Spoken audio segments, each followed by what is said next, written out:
नरेंद्र मोदी से जुड़ा एक तथ्य चौंकाने वाला है। उन्होंने मुख्यमंत्री बनने से पहले कोई चुनाव नहीं लड़ा था। सांसद विधायक तो दूर की बात, उन्होंने कभी पंचायत का चुनाव भी नहीं लड़ा था। नरेंद्र मोदी चुनावी रणनीतिकार जरूर थे, लेकिन उन्हें चुनावी दंगल में इम्तिहान देना बाकी था। मुख्यमंत्री पद संभालने के साथ इस इम्तिहान का काउंटडाउन शुरू हो गया था। नरेंद्र मोदी को इलेक्शन मैनेजमेंट भी देखना था, साथ ही भूकंप से तबाह गुजरात को नए सिरे से संवारना भी था।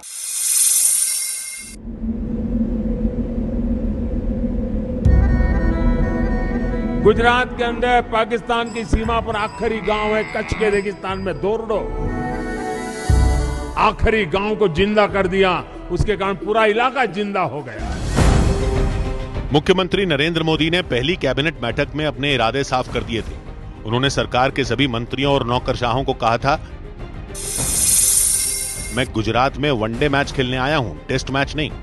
नरेंद्र मोदी का मतलब था कि सभी काम तेज रफ्तार में होंगे। बिना लेट लतीफी के भूकंप पीड़ितों के राहत और पुनर्वास का काम करने के निर्देश उन्होंने दिए। नरेंद्र मोदी की पहली प्राथमिकता मानवीय सहायता थी।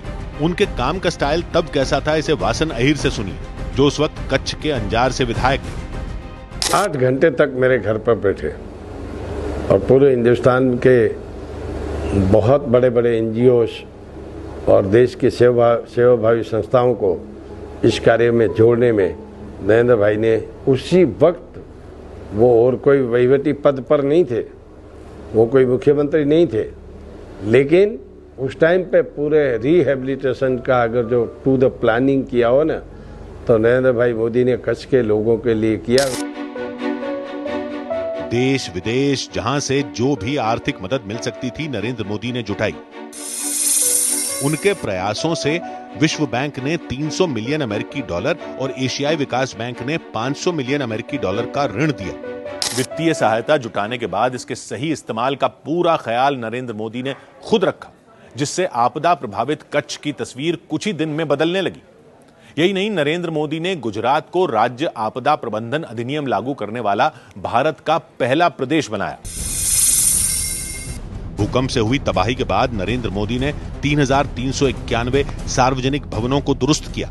640 किलोमीटर राज्य राजमार्गों को दोबारा बनाया गया और 3,061 किलोमीटर ग्रामीण सड़कों की मरम्मत की गई। कच्छ में पीने के पानी की भारी किल्लत रहती थी। भूकंप के बाद ये समस्या ज्यादा गंभीर हो गई थी। नरेंद्र मोदी ने इसका तोड़ भी निकाला। हमारा कच्छ बिना पानी तलसता रहता था हमेशा के लिए। नरेंद्र भाई जैसे ही मुख्यमंत्री बने तो 800 किलोमीटर की पाइपलाइन बिछाकर और नारायण सरोवर तक ड्रिंकिंग वाटर, पीने का पानी का प्रावधान किया। भूकंप ने जिस कच्छ को रहने लायक नहीं छोड़ा था, उसे नरेंद्र मोदी ने इंडस्ट्रियल हब बनाने का संकल्प ले लिया था। नरेंद्र मोदी ने कच्छ को फल और सब्जियों की पैदावार के लिए भी चुना। ड्रैगन फ्रूट की खेती से नरेंद्र मोदी ने कच्छ को इंटरनेशनल पहचान दिलवाई। कच्छ के आर्थिक हालात बदलकर नरेंद्र मोदी ने अपने बरसों पुराने एक प्लान को भी लागू किया। यह था कच्छ के रण में उत्सव का। होटल इंडस्ट्री, खाना पीना, ये सब और रोजगार। और मैंने एक बार बोला कि साहब मार्केटिंग में, तो अमिताभ बच्चन को बुलाया तो कुछ कहा नहीं, स्वयं वो बोल दिया, यार कच्छ नहीं देखा तो कुछ नहीं देखा।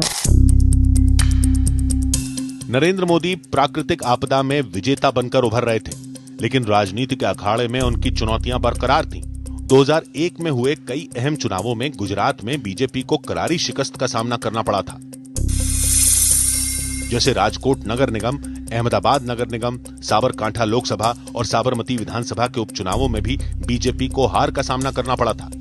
साबरमती की हार ने लाल कृष्ण आडवाणी के लिए खतरे के संकेत दे दिए थे, क्योंकि ये विधानसभा क्षेत्र उनकी लोकसभा सीट गांधीनगर का हिस्सा था। ऐसे मुश्किल हालात में नरेंद्र मोदी को 1 साल के अंदर 2 बार चुनावी अग्नि परीक्षा देनी थी।